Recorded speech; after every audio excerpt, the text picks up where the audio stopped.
Le projet de légumerie est un petit équipement qui est un laboratoire de transformation de légumes bio destiné à aller vers la restauration collective.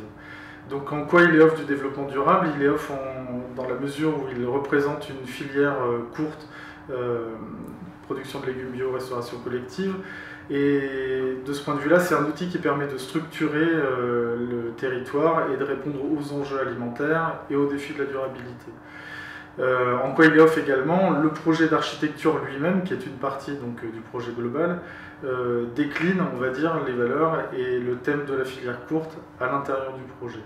C'est un projet qui a émergé suite à la rencontre de différents acteurs, donc le proviseur du lycée dans lequel le projet a été bâti, l'association CAP 44, qui est une association qui aide à l'installation des agriculteurs qui veulent s'inscrire dans une logique d'agriculture paysanne, et des associations qui travaillent plutôt sur le thème des jardins familiaux, de la culture des friches urbaines et des jardins partagés. Donc l'ensemble de ces acteurs a fait émerger l'idée de la filière courte et qui a été soutenue par la région Pays de la Loire, qui a inscrit le projet au sein d'une plateforme régionale d'innovation et l'a financé et en a été le maître d'ouvrage. Donc comment elle s'inscrit dans le paysage régional aujourd'hui? Elle est déjà un outil de production puisqu'elle fonctionne et elle fonctionne dans un rayon qui a été défini, c'est-à-dire que l'aire géographique, c'est 1 heure de route entre le producteur et la légumerie, et inversement 1 heure de route maximum entre la légumerie et le lieu de restauration collective.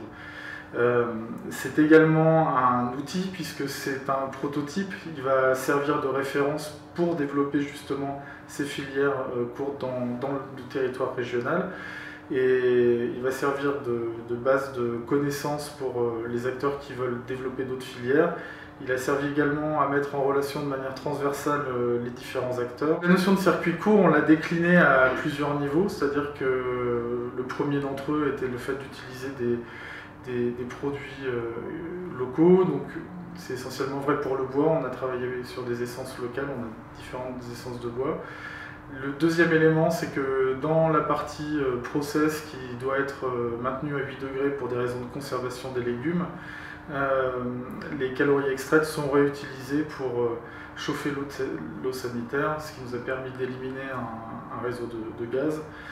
Et enfin, il y a eu un travail beaucoup plus spécifique sur l'eau, puisque la légumerie utilise 20 mètres cubes d'eau par jour. Sur ces 20 mètres cubes d'eau, on arrive à en réinjecter 85% dans le circuit, dans le process, et les 15% restants sont stockés pour permettre l'arrosage des plantations maraîchères voisines. On a conçu le projet en distinguant les parties process et les locaux d'accompagnement de son enveloppe générale, ce qui nous a permis à la fois d'assurer le côté reproductible de toute la zone technique et en même temps de répondre au site avec ce travail sur l'enveloppe qui crée des espaces interstitiels et permet de loger les aires de déchargement, un couloir pédagogique et l'aire de chargement avant l'envoi des commandes. En faisant ainsi, on a réussi à cantonner au minimum la construction d'air et de volume à l'ambiance contrôlée.